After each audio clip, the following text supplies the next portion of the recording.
Boa noite, amada igreja. Vamos abrir nossas Bíblias na carta de Tiago, como temos feito nos últimos domingos, hoje no capítulo 3.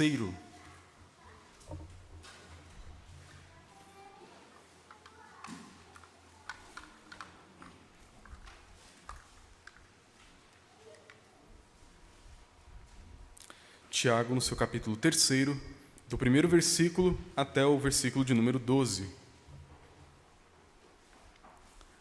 Assim nos diz a palavra do nosso Deus. Meus irmãos, não vos torneis muitos de vós mestres, sabendo que havemos de receber maior juízo, porque todos tropeçamos em muitas coisas. Se alguém não tropeça no falar, é perfeito varão, capaz de refrear também todo o corpo. Ora, se pomos freio na boca dos cavalos para nos obedecerem, também lhes dirigimos o corpo inteiro. Observai igualmente os navios, que, sendo tão grandes e batidos de rijos ventos, por um pequeníssimo leme, são dirigidos para onde queira o impulso do timoneiro. Assim também a língua, pequeno órgão, se gaba de grandes coisas. Vede como uma fagulha põe em brasas tão grande selva. Ora, a língua é fogo, é mundo de iniquidade. A língua está situada entre os membros do nosso corpo e contamina o corpo inteiro, e não só põe em chamas toda a carreira da existência humana, como também é posta ela mesma em chamas pelo inferno. Pois toda espécie de feras, de aves, de répteis e de seres marinhos se doma e tem sido domada pelo gênero humano, e a língua, porém, nenhum dos homens é capaz de domar. É mal incontido, carregado de veneno mortífero. Com ela, bendizemos ao Senhor e Pai. Também, com ela, amaldiçoamos os homens feitos à semelhança de Deus. De uma só boca procede bênção e maldição. Meus irmãos, não é conveniente que as coisas sejam assim. Acaso pode a fonte jorrar do mesmo lugar o que é doce e o que é amargoso? Acaso, meus irmãos, pode a figueira produzir azeitonas ou a videira figos? Tampouco fonte de água salgada pode dar água doce. Até aqui a leitura da palavra de Deus. Vamos orar, pedindo que Deus trabalhe os nossos corações. Pai querido, nós estamos com o nosso coração aqui desejoso de ouvir a Tua voz. Nós acabamos de fazê-lo e queremos continuar fazendo, Pai. Torna nosso coração sensível à Tua voz, sensível à exortação que vem da parte do Senhor, porque é para o nosso bem. O Senhor mesmo nos disciplina porque nos ama. O Senhor mesmo nos repreende porque o Senhor nos quer bem. O Senhor quer que nós sejamos parecidos com Cristo. E nós queremos pedir, Pai, que as muralhas, as barreiras em nosso coração sejam deixadas de lado, para que nós acolhemos com mansidão a Tua palavra. Nos ajuda, Senhor, nisso. É o que pedimos em nome de Jesus. Amém. Meus irmãos, essa é uma passagem bem conhecida da carta de Tiago. É uma passagem que vai falar justamente sobre como nós lidamos com a língua, com a fala, a comunicação humana. E é uma passagem que, apesar de ser vívida e cheia de ilustrações, é a alegria do pastor quando tem já a ilustração no próprio texto, porque é uma parte que dá muito trabalho da pregação. E Tiago é riquíssimo nisso. Porém, apesar de toda a ilustração, apesar de toda a familiaridade aparente com a passagem, nós temos um perigo grande ao abordar esse texto e algumas outras partes de Tiago, que é o perigo de entender que a sabedoria que Tiago nos apresenta é a sabedoria desse mundo. É entender que o que Tiago tem para nós aqui são conselhos e provérbios corriqueiros que poderiam sair da boca até mesmo de um ateu. São palavras que parecem a sabedoria comum dos homens. O problema é o seguinte: Tiago, assim como os autores judeus do Antigo Testamento, especialmente Salomão, quando escreveu o livro dos Provérbios, tem em mente aqui uma sabedoria que é diferente da sabedoria dos homens, que é a sabedoria de Deus, ou como Tiago vai chamar, a sabedoria do alto. Tiago não quer que você se torne um homem inteligente, conhecedor, cheio de um vasto repertório de como agir na vida, simplesmente. Ele não quer que você se torne uma pessoa praticamente, na prática, que sempre se sai bem. Ele faz algo, à primeira vista, que poderiam ser da boca de qualquer pessoa, crente ou descrente, e que são conselhos de um sábio para qualquer pessoa. O grande, porém, e que é a chave para nós compreendermos, é que Tiago está falando tudo o que ele diz, que Salomão, no seu livro de Provérbios, está falando tudo o que ele fala, a partir da perspectiva da sabedoria de Deus. E o que eu quero dizer com isso? Quando você pensa na sabedoria de Deus, você está falando sobre uma sabedoria que parece na escrita, e muitas vezes com sabedoria desse mundo, só que ela não vem de lábios deste mundo. Quer ver um exemplo? Lá em Provérbios, vamos para o capítulo 18, versículo 21, um texto muito importante para essa passagem de hoje, Provérbios 18, 21, nós temos uma passagem muito mal interpretada por muitos irmãos queridos nossos, e que é importante nós compreendermos ela para o restante dessa mensagem. Provérbios 18, eu vou ler o 21. Assim diz a palavra de Deus: a morte e a vida estão no poder da língua. O que bem a utiliza, come do seu fruto. O que acontece? Muitos pegam esse versículo, até com boa intenção, eu não duvido da sinceridade desses irmãos nossos, e vão falar sobre as suas palavras têm poder. Tem até livros e palestras com esse nome. E eu entendo a sinceridade desses irmãos. Eu entendo que eles têm uma boa intenção em querer compreender essa passagem. O problema é que o poder aqui não é o poder de você materializar neste mundo os desejos do seu coração. Não é você ficar falando, vou ficar rico, vou ficar rico, vou ficar rico, vou ficar rico, que vai receber um Pix por acaso na sua conta do banco. Não é porque você fala, eu vou casar, vou casar, vou casar, que você vai casar. Eu vou conseguir a promoção e vai ficar repetindo, e decretando, e proclamando, e profetizando que as coisas vão acontecer. Nesse sentido, nossas palavras não têm esse poder de materializar na realidade o que o sobrenatural da nossa mente imaginou. Porém, o extremo oposto também é errado, de pensar que aquilo que sai da minha boca pouco importa. A maneira como eu falo, ou o que eu falo, o que eu busco, o que eu oro, o que eu profetizo, pouco importa. A Bíblia vai nos mostrar no seu todo, especialmente nessa passagem, que quando você usa a sua boca, a sua língua, de forma sábia, você consegue, através da sua comunicação, abençoar a vida de pessoas. Através do bom uso da sua língua, trazer pessoas ao arrependimento. Através da sua boca, trazer conselhos que vão apaziguar conflitos. Através da sua boca, chamar pessoas endurecidas a conhecer o Evangelho. Através das palavras bem empregadas na nossa boca, aliadas a um coração que teme a Deus, nós somos agentes poderosos de Deus nesse mundo. Através da nossa boca, muitas coisas podem acontecer, não porque nós temos palavras mágicas ou de poder, mas porque os efeitos daquilo que é dito pelo homem é extremamente forte. Quando voltamos aqui para Tiago, nós vamos encontrar então ele trazendo várias orientações sobre esse uso da língua, um uso sábio dela, que pode parecer semelhante aos conselhos que o mundo dá. Olha, Deus nos deu dois ouvidos e uma boca, então é melhor ouvir do que falar. Parece algumas passagens que a gente leu mesmo em Tiago. Todo homem seja pronto para ouvir, tardio para se irar e tardio para falar. Parece sabedoria do mundo, só que a gente tem que lembrar de qual boca, de qual coração essas palavras saíram. Porque saber de onde saiu nos ajuda a interpretar o que está sendo dito. Nessa passagem, Tiago vai nos falar então sobre essa boca, que todos nós temos, e que muitas vezes temos tanta dificuldade de utilizar ela de forma correta. E ele vai começar nos mostrando o seguinte, o grande perigo que eu estou correndo nesse exato momento. Ele diz o seguinte, versículo 1 do capítulo 3. Meus irmãos, não vos torneis muitos de vós mestres, sabendo que havemos de receber maior juízo. A gente lê isso aqui quase que tremendo no púlpito. Porque Tiago está falando o seguinte, olha, vocês estão passando por sofrimentos, provações, dificuldades que a gente já viu nas últimas semanas, e talvez esse momento de desorientação, de falta de conselho, falta de rumo, alguns de vocês pensam assim, olha, ninguém vai falar nada, eu vou falar. Ninguém vai liderar esse povo, eu vou me levantar para liderar. Eu vou falar alguma coisa. É melhor falar alguma coisa do que deixar do jeito que está sem rumo. Eu tenho que orientar essa igreja sofredora a como agir nesse mundo. Tomar uma posição de liderança no ensino. E aí Tiago nos diz, meus irmãos, não se tornem muitos de vós mestres. Por quê? Porque aquele que é mestre na igreja, pastor, professor, aquele que ensina na comunidade, esse vai ser cobrado com muito mais rigor. Algo bem simples de entender.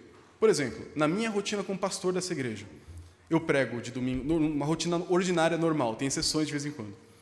Prego de manhã, dou aula no domingo de manhã, nesse meio tempo tem aconselhamento, tem evangelização, tem discipulado, tem tudo que você puder imaginar no meio do domingo. À noite tem o sermão.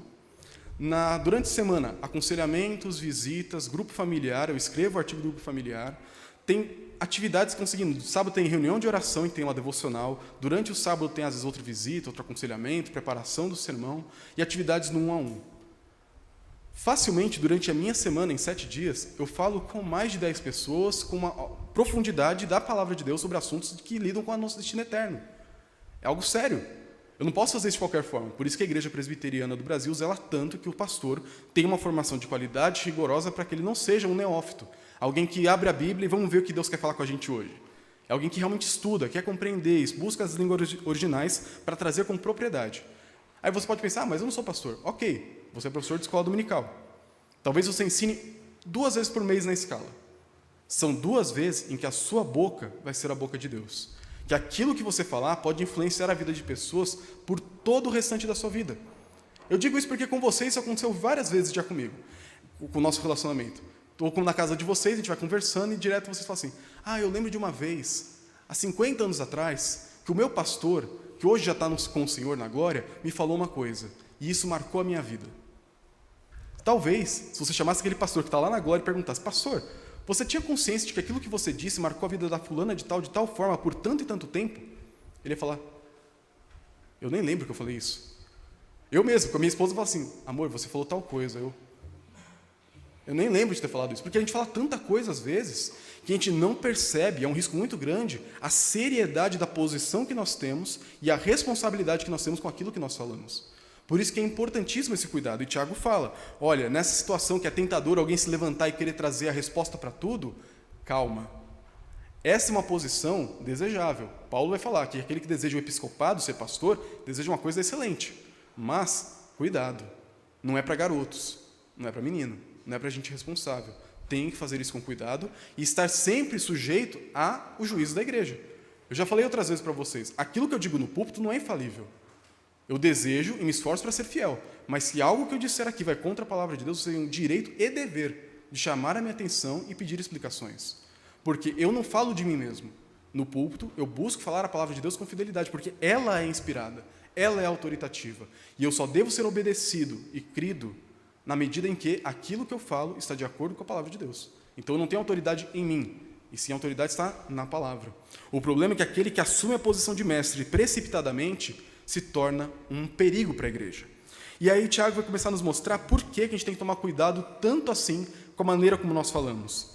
Versículo 2. Porque todos nós, mestres e não mestres, tropeçamos em muitas coisas. Somos pecadores, errados, todos quebrados. Se alguém não tropeça no falar, é um homem perfeito, plenamente maduro. Essa é a ideia de Tiago aqui. Capaz de refrear também todo o corpo. Pense nisso. Às vezes a gente pergunta assim, qual que é a parte do corpo mais difícil de domar? Alguém fala assim, é o bolso, é tão difícil contribuir, é tão difícil ser generoso, é tão difícil ser fiel nos dízimos e ofertas. Talvez para você seja essa. Outro poderia dizer, não, na verdade, a parte que é mais difícil de domar é aquela que ninguém vê no meu corpo. Vocês sabem do que eu estou falando.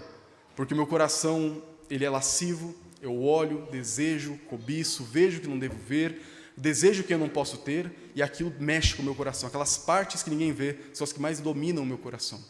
Outros vão falar que não, são os olhos. Eu olho, eu já cobiço, eu olho, eu já quero. Eu vejo o carro do irmão, que é um pouco mais novo que o meu, nossa, se eu tivesse aquele carro. Aquele irmão também é um sortudo, né? Deus ama mais ele do que eu. A gente começa a olhar e o nosso olho nos domina. Tiago vai falar o seguinte, olha, dominar os olhos é uma tarefa difícil. Dominar a carteira é difícil. Dominar as áreas que ninguém vê é difícil. Mas se tem uma área que para todo mundo é difícil, essa que é uma unanimidade, é a boca. Como nós temos dificuldade de usar a nossa boca biblicamente. E ele fala que se alguém consegue domar a boca de forma bíblica, que agrada a Deus, essa pessoa, como a gente costuma dizer, zerou a vida. Essa pessoa domou a fera mais terrível de todas. E depois disso, todo o resto fica fácil. Só que ele está colocando aqui para nós como que uma meta não inatingível. É possível e desejável que busquemos isso. Uma pessoa madura, mais idosa na fé cristã, que já tem anos e anos com o Senhor, é esperado que ela tenha essa maturidade. O que, infelizmente, não é realidade muitas vezes. Mas é esperado de um homem e uma mulher idosa, cristão, que depois de 20, 30, 40 anos, se torne uma pessoa sábia. É o que a Bíblia nos mostra como perfil de um idoso cristão. Uma pessoa sábia, que usa bem as palavras. Porém, mesmo sendo o normal e esperado, nem sempre é o que acontece. Jovens, adultos, crianças e idosos, muitas vezes são tolos na comunicação. Falam de qualquer forma, falam coisas inapropriadas. E ele vai falar, se você domar isso, você é um homem maduro, perfeito. É a partir da boca de uma pessoa que nós podemos ter o melhor diagnóstico da sua maturidade cristã. Não é o quanto ela prega, serve, evangeliza, tem cargo ou não tem cargo na igreja. Isso é alguma coisa, indica alguma coisa. Mas Tiago fala, você quer saber quanto uma pessoa é madura? Olha como ela fala, olha o que ela fala, olha quando ela fala, olha para quem ela fala e como ela vai agir nesse determinado momento, porque a boca é o maior indicador da sua maturidade cristã. Uma boca domada é um coração completamente submisso ao Senhor, mas uma boca que fala mesmo, esse é meu jeito, é o meu, como a gente ouvia na minha família, é meu sangue italiano, é um crente imaturo, que não pode se contentar com a maturidade, tem que amadurecer, tem que crescer, porque se não fazer isso é desonrar ao nosso Deus. E aí Tiago começa a mostrar várias comparações de como que essa língua tão pequenininha, ela pode ser tão poderosa. Ele fala do poder da língua em 4 figuras, 2 boas e 2 ruins. Primeiro ele vai falar sobre o freio do cavalo, versículo 3. Ora, se pomos freio na boca dos cavalos para nos obedecerem, também lhe dirigimos o corpo inteiro. Então, o ponto aqui dele é o seguinte, o cavalo é um animal selvagem por natureza. Nenhum cavalo é domado quando nasce. Mas se você colocar o freio, aquela barra de ferro na sua boca, que você vai puxar para lá, para cá, você vai frear, você vai avançar, você vai dominar um ser muito mais forte do que você.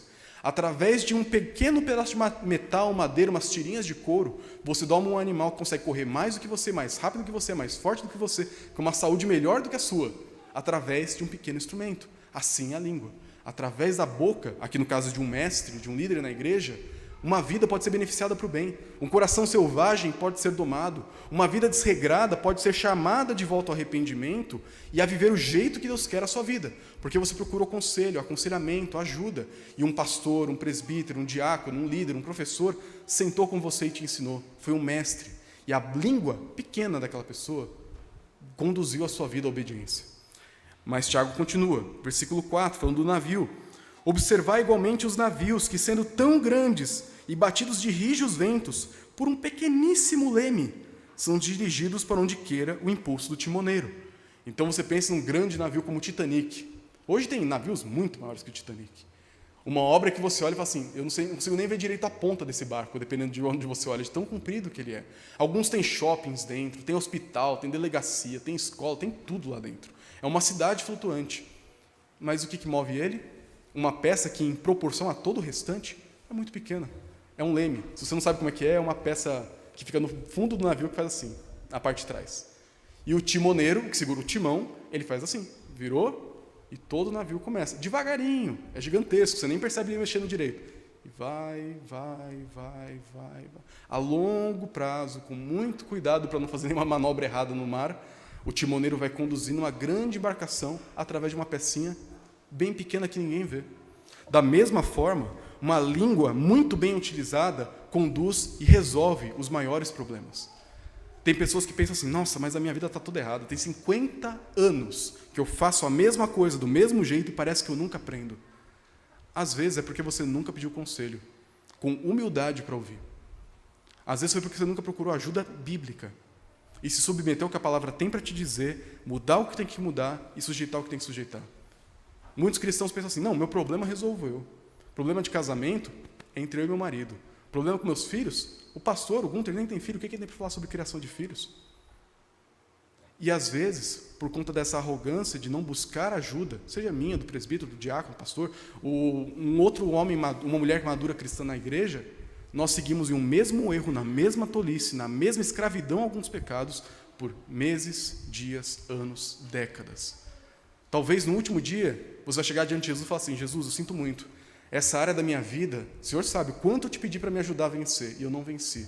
E talvez Ele vai falar para você o seguinte, você obedeceu o que a Bíblia falou? Eu coloquei diversas pessoas, em vários locais que você viveu, em diversas circunstâncias da sua vida, pessoas próximas, distantes, na televisão, no rádio, na internet, que te chamaram, e o Espírito Santo te tocou naquele momento, falando que você precisa ser humilde e ouvir conselhos. O que você fez? Ignorou, porque quem sabe da sua vida é você. Eu te amo, você ainda vai entrar aqui, mas você foi tolo. Eu te dei oportunidades. Problemas gigantescos como o de um navio podem ser resolvidos através de um instrumento pequeno, simples, discreto, e uma conversa no fundo da igreja depois de um culto. Pode ser um processo de meses, de semanas, quem sabe. O ponto de Tiago é o seguinte, quando usamos bem a comunicação embasada biblicamente, que flui de um coração que ama o Senhor, nós podemos resolver problemas gigantescos. Podemos mover montanhas, mover coisas que parecem impossíveis aos nossos olhos, quando nós usamos a palavra de Deus como critério da nossa sabedoria. E aí Tiago vai falar de duas coisas ruins que a boca pode fazer. Ele vai falar do fogo e do veneno. Versículo 5. Assim também a língua, pequeno órgão, se gaba de grandes coisas. Vede como uma fagulha pequena, ela existe e some em fração de segundos. Com uma pequena fagulha, põe em brasas tão grande selva.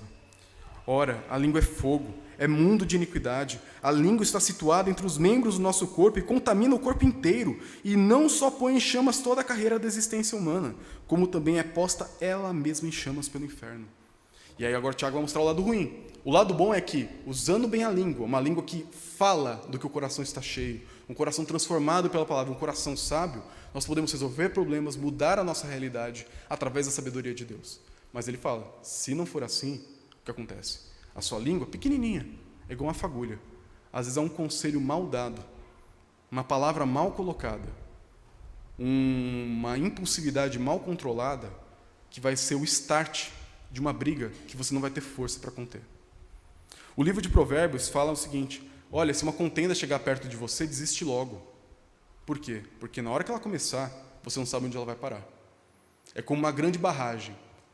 Você vê uma rachadura ali, faz alguma coisa. Seja correr, seja reparar, seja fazer alguma coisa, mas você tem que fazer alguma coisa. Porque na hora que rachar e a água abrir, você não consegue mais segurar. E muitas vezes a nossa boca, inocentemente, de uma forma despretensiosa e mal vigiada, ela é instrumento de conflitos. Por vezes a gente chega depois do culto, entra no carro para ir para casa, e a primeira coisa que a gente fala é o quê? Nossa, você viu fulano? A roupa da irmã? Nossa, você viu que o presbítero engasgou e leu errado aquela palavra lá? Você viu o que aconteceu ali? Você viu o que o outro irmão fez? Você viu quem não estava na igreja? Você viu quem estava na igreja? Você viu a roupa do outro? Você viu o que o outro falava? A gente começa a virar sommelier de igreja. Eu já falei disso uns domingos atrás. Que coisa demoníaca. A nossa boca, depois de um culto, tem que fazer o quê? Nossa, o que você aprendeu hoje? Que parte você mais gostou? O que te marcou? Como é que eu posso orar com você e por você, com base no que a gente ouviu hoje? De formas saudáveis, positivas. Ah, eu não estou afim, depois do culto eu gosto de meditar e ficar quietinho. Fica quietinho. Chega em casa, anota, medita, relê a passagem, guarda no coração. Antes de correr para assistir o Fantástico, o final do jogo, ou seja lá o que for, guarda aquilo no coração como um tesouro. Medita, pensa, reflete, marca dúvidas para depois perguntar. Porque quando nós atendemos a palavra dessa forma, ela tem potencial de transformação. Mas quando ela vira só palavras e mais palavras e mais palavras, o problema se torna muito grande. E nós não aprendemos, nós não amadurecemos e nos tornamos sábios pela palavra de Deus. E Tiago nos alerta, essa língua, que pode começar a briga na casa de outros, um dia, se ela não for uma língua arrependida, ela mesma vai queimar no inferno. Então essa língua que incendeia o mundo é a língua que vai queimar no inferno para sempre. Se nós não buscarmos a sabedoria de Deus, nos arrependermos dos nossos pecados e nos abrigarmos em Cristo. E ele termina dizendo sobre o veneno, versículos 7 e 8. Pois toda espécie de feras, aves, répteis e seres marinhos se domam e tem sido domada pelo gênero humano. A língua, porém, nenhum dos homens é capaz de domar. Perfeitamente, esse é o ponto dele. É mal incontido, carregado de veneno mortífero. A língua, de novo, parece muito inocente, parece um comentário despretensioso, parece uma, a gente costuma até falar, né, fofoca gospel. Vocês já ouviram falar disso? É que a gente não fala que é fofoca, a gente fala que é pedido de oração. Nossa, você viu fulano lá, tá fazendo isso, casamento, não sei o quê. A gente tem que orar por ele, né? Vamos orar por ele. Tiago fala, uma língua mal utilizada é como um veneno. Você acha que é conversinha de corredor? É uma bobeirinha aqui e ali? É só jogar conversa fora, conversa fiada? Cuidado. O cristão não pode fazer isso. Porque a nossa língua é de quem? De Jesus. Quando Jesus morreu por você, ele não morreu só pela sua alma. Ele morreu pelo seu corpo, pelo seu coração, pela sua boca, pelos seus olhos, seus ouvidos, todo o seu ser. E se a sua língua é de Jesus, pare de usá-la como se ela fosse do diabo, ou fosse sua. Porque na hora que ela não serve a Cristo, algum outro Senhor a serve. E aqui, quebrando alguns mitos que a gente pode talvez criar no nosso coração, não significa que você vai acordar e vai dormir falando só texto bíblico, orando o dia inteiro e só cantando o dia inteiro. Não é isso. Você chega em casa e fala assim, amor, estou indo no mercado, precisa de alguma coisa? Não é errado. Ah, como é que foi a escola hoje? Ah, mãe, foi legal, hoje eu estudei biologia, aprendi sobre os ribossomos. Ah, que legal. É uma conversa normal. Não tem que ser tudo sacralizado no sentido religioso. Porém, nós temos que ser vigilantes para que naquilo que é dito, por mais trivial ou mais sagrado, tudo seja dito por uma língua que foi consagrada a Jesus Cristo. Nesse último congresso desses dias, o pastor Joel Bick estava falando sobre a família cristã. E uma coisa que ele falou que eu achei bem interessante era a seguinte: hoje em dia as crianças e adolescentes pegam o celular cada vez mais cedo. E aí ele fala o seguinte: olha, se você for dar um celular para o seu filho, fala o seguinte: olha, pega isso aqui, chega lá no seu quarto, coloca o celular em cima da cama, ajoelha do lado e fala assim: Senhor Jesus, o Senhor é dono da minha vida, o Senhor é dono do meu ser, o Senhor é dono de tudo que eu sou. Esse celular que hoje eu recebi dos meus pais pode me fazer tropeçar de formas que eu nem imagino. Pode me abrir um mundo para pornografia, para vícios, para jogos, descontrole, impulsividade, lascívia e todas as outras coisas. Eu consagro esse celular ao Senhor. Nada de místico, né? Você não vai passar óleo no celular ou algo do tipo.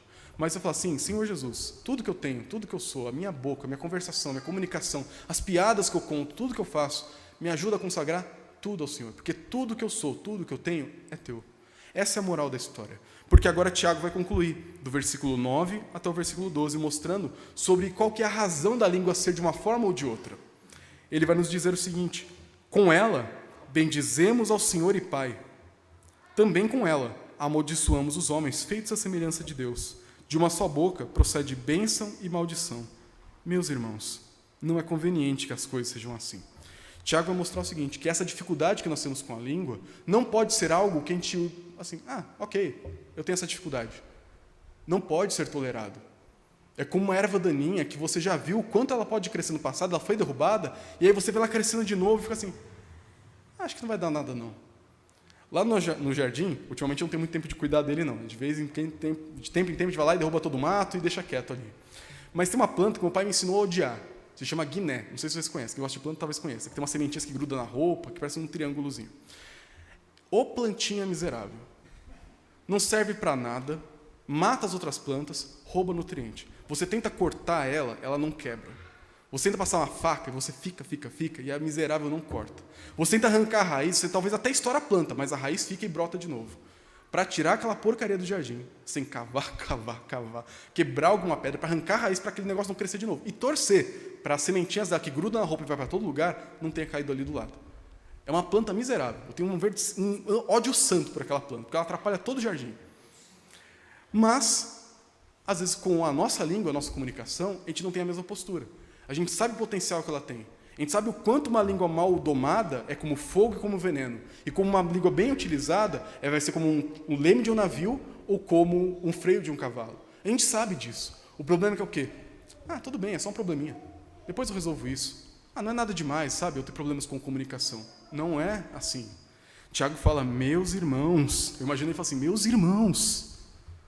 Não é conveniente que as coisas sejam assim. Não é ok ter problemas de comunicação tão severos sendo um cristão. Não é ok você ter uma vida em que você pode ser, sabe, muito trabalhador, muito zeloso na igreja, um ótimo evangelista, mas a sua boca parece que não tem dono.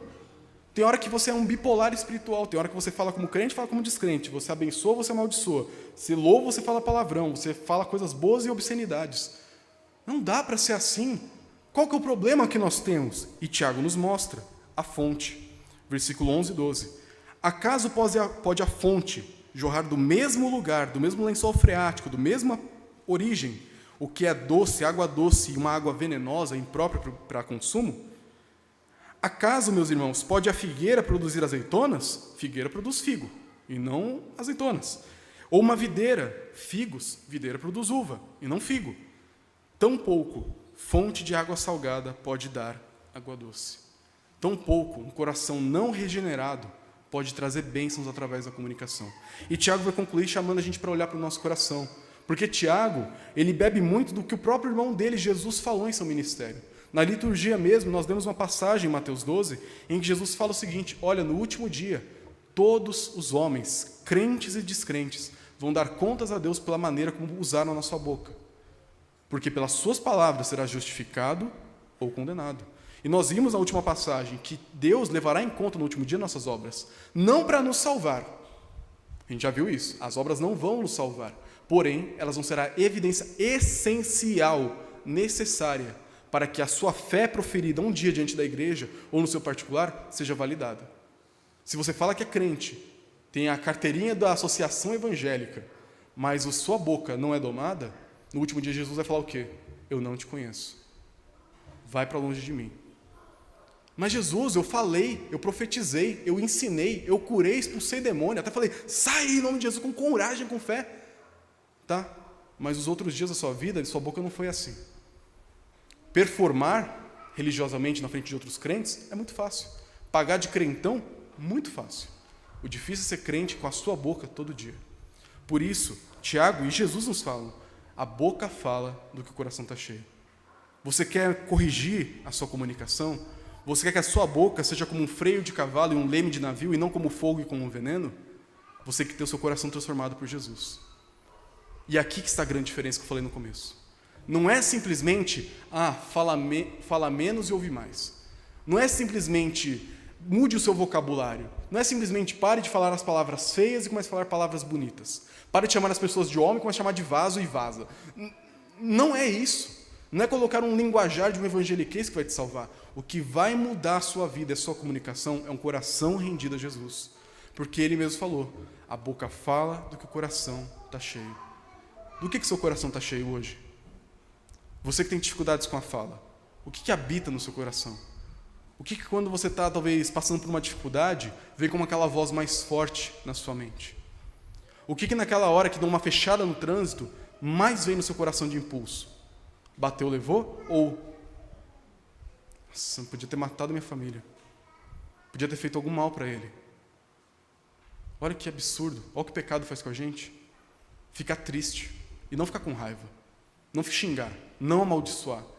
Eu já vi presencialmente muitos cristãos. Fala que é crente, crente mesmo. Chega no trânsito daquela fechada. Pi, pi, pi, pi, pi. E aí 15 minutos depois está na igreja. Vamos louvar o Senhor? Não dá para ser assim. Os descrentes fazem piada disso. Riem da gente, e com razão. Porque a nossa fé, por muitas vezes, não é uma fé sincera. Se a sua boca não é domada por Cristo, sua boca é fogo e veneno, você precisa conhecer Jesus. Porque na hora que Jesus transforma você, Ele transforma de fato. Ele não vai te fazer naquele momento em que você conhece, perfeito como você será no fim da jornada. Só que se Ele de fato tocou o seu coração, alguma coisa mudou. Uma chama, um start, algo aconteceu lá dentro. A partir daquele momento, o Espírito Santo vai fazer na sua mente você lembrar. É assim que o Filho de Deus fala? Quando você errar, Ele vai te lembrar. Quando você pensar naquela resposta bem dada, vai ter como que uma força segurando sua língua assim. É isso mesmo que você quer dizer? É o Espírito Santo. Só que muitas vezes a gente está o quê? Surdo para Ele. A gente já virou tão dono da nossa própria língua, e não o Senhor Jesus, dono da nossa língua, que na hora que vem esse impulso, frescura. Eu sou homem. Homem não leva desaforo para casa. E parabéns, você virou um homem do inferno. Nós temos que submeter toda a nossa vida a Jesus. Só que isso não é por meio de um legalismo. Faça isso, faça aquilo outro. Isso é resultado de um coração transformado. Por isso que Tiago aqui não vai passar um passo a passo. Como controlar a sua língua em 5 passos. Seria maravilhoso, não é mesmo? Se a Bíblia desse 5 passos e pronto, resolvido, era só fazer. Mas a Bíblia sabe que o nosso coração é mau. Que o nosso coração não é um joguinho de certo ou errado. Uma coisa binária, é isso ou é aquilo. O nosso coração é confuso, ele é dúbio. Ele funciona e é influenciado por diversas fontes. Por isso ele fala, um coração cheio de Deus. Um coração cheio do Espírito Santo. Uma vida verdadeiramente transformada. Um coração que verdadeiramente ama Jesus. Busca Jesus e faz dele o seu Senhor da sua vida. Todo dia. Essa pessoa vai expressar pela sua boca o que seu coração está transbordando. Lembra da conversa de Jesus com a mulher samaritana? E termino com isso. Ela encontrou uma mulher que tinha passado por vários problemas amorosos. Hoje em dia tem um debate se ela tinha vários maridos fora do casamento ou se vários maridos abandonaram ela, ela nunca conseguiu alguém que verdadeiramente amasse ela. Tem as duas possibilidades no texto. O problema é que aquela mulher tinha um problema no coração. O coração dela ansiava o quê? Carência, amor, afetividade. Alguém que me ame e fique do meu lado, alguém que me cuide, alguém que me abrace, que de noite durma de conchinha comigo e me faça me sentir segura. Eu preciso de alguém do meu lado para me dar tudo isso que meu coração deseja. E veja, desejar um cônjuge, desejar o amor de alguma pessoa não é errado por si só. O problema é que isso vira a razão da sua vida. Isso te faz cair em vários tropeços, em várias ciladas. Aquela mulher estava caindo em algumas delas. E aí Jesus fala o seguinte, olha, eu estou com sede, preciso de água. E aí tem todo o debate entre eles. E aí ele fala o seguinte, olha, você está aqui procurando água para matar sua sede, mas eu tenho uma água que se você beber dela, o seu coração vai virar uma fonte. Você não vai ter que voltar aqui. Você não vai ter que andar para lá e para cá. Não vai ter que depender de homem, de mulher, de relacionamento, de dinheiro. Você não precisa de mais nada. Porque de dentro do seu coração, transformado por essa água viva, e não uma água morta, uma água azeda, uma água amarga, essa água vai transformar. E se ela de fato transformar, ela vai começar a minar. Igual uma fonte. Começa um fiozinho de água, começa a encher, encher, encher e vira um rio. Quando o seu coração for transformado por Jesus, você conhecer Ele de verdade, vai começar a crescer, encher, encher, encher. E vai ter uma hora que a sua boca, você até tentar segurar. Não, mas eu tenho vergonha, eu tenho timidez. Vai que eu erro, eu confundo a arca de Noé com a arca de Moisés. Vai que acontece alguma coisa. A sua boca, seu coração vai estar tão cheio de amor por Cristo, de tanta transformação, de tanta gratidão, de tanto amor, que você vai falar. Sua boca vai falar do que seu coração está cheio. Porque você verdadeiramente conheceu Jesus. Por isso que, para a frustração de talvez de alguns, não tem passo a passo. Isso seria legalismo. O que a gente tem aqui é evangelho. O que nós precisamos para controlar a nossa boca é ter a nossa fonte transformada. As nossas águas amargas adocicadas por meio do sangue de Cristo. É só por meio de Jesus que a gente vai ter um coração assim. É só por meio de Jesus que a sua boca, que hoje é instrumento de maldição, vai virar instrumento de bênção na maior parte do tempo. Porque é perfeito, nenhum de nós será. Mas nós podemos amadurecer. Nós devemos amadurecer. E cada dia que passa, temos a nossa boca cada vez mais parecida com a boca de Jesus. Pense como Jesus falava com as pessoas, com tanto amor, ternura, severidade também, mas com um coração puro, um coração amoroso, um coração sincero, um coração alinhado com o coração do Pai. Quando você vive com Deus, tem vida devocional, se rende a Ele, ouve a voz dEle todos os dias, seu coração vai ser cheio e a sua boca vai transbordar. Por isso, vamos terminar aqui orando, pedindo que Deus transforme de fato o nosso coração, que as tentativas nossas humanas de técnicas e meios sejam utilizados, se for o caso, debaixo do Evangelho, submetidos ao Evangelho, não como solução, talvez como técnica, mas como o que vai realmente transformar o coração é um coração mexido por Cristo, cheio de Deus, cheio do Espírito. Vamos orar. Senhor Jesus, como é difícil segurar a nossa língua. Como é difícil consagrar ao Senhor esse órgão tão pequeno e que se mexe sem a gente nem pensar. Como é difícil fazer isso, Pai. Mas nós queremos te pedir que o Senhor, na tua misericórdia, enche o nosso coração, transforme as fontes da nossa vida, transforme aquilo que vem de dentro e que sai pela nossa boca, por nossas mãos e por todo o nosso ser. Eu quero te pedir, Senhor, especialmente por aqueles que talvez estejam conhecendo o Senhor nesses últimos dias, meses, talvez essa noite. Pessoas com um coração amargo, difícil de reconhecer isso, mas que hoje perceberam um coração amargo, um coração vazio do Senhor, um coração que não tem nada de bom para oferecer, que venha da parte do Senhor. Transforma essa fonte. Faz sair águas doces, Pai, de onde saía apenas água podre no passado. Transforma essas vidas e que eles possam desfrutar da leveza, da beleza, da doçura que é ver a nossa boca saindo as palavras do próprio Senhor. Mas também te peço, é para aqueles que têm lutado com isso, já conhecem o Senhor, mas que talvez no meio do caminho tenham sido seduzidos por técnicas humanas ou de simplesmente tratar isso como uma coisa qualquer, uma coisa secundária. Não nos deixe, Senhor, fazer isso. Consagra a nossa boca ao Senhor, Pai. Aqueles que já são filhos do Senhor, faz a nossa boca cada vez mais falar com o sotaque do céu, falar das palavras que saem do teu coração, com fidelidade, com sinceridade e com amor a esse mundo caído. E também te pedimos, Pai, para aqueles que estão bem, para aqueles que, às vezes, têm a posição, como o Tiago fala, de líderes na tua igreja. Preserva a boca, Senhor, para que não sejamos meios de maldição para a tua igreja, não sejamos falsos profetas, não sejamos pessoas que deturpam o teu rebanho e o conduzem por sorte da ganância, por interesses pessoais. Nos ajuda, Senhor, como professores, presbíteros, pastores, líderes, seminaristas, a sermos boca do Senhor, com fidelidade ao Senhor. E quando nós ousarmos falar coisas que não vêm de ti, que a nossa boca se cale, Pai, em arrependimento. Nos ajuda nisso, nos ajuda a ser uma igreja com testemunho, Pai, sincero e puro, de lábios transformados pelo Senhor. É o que pedimos em nome de Cristo Jesus. Amém.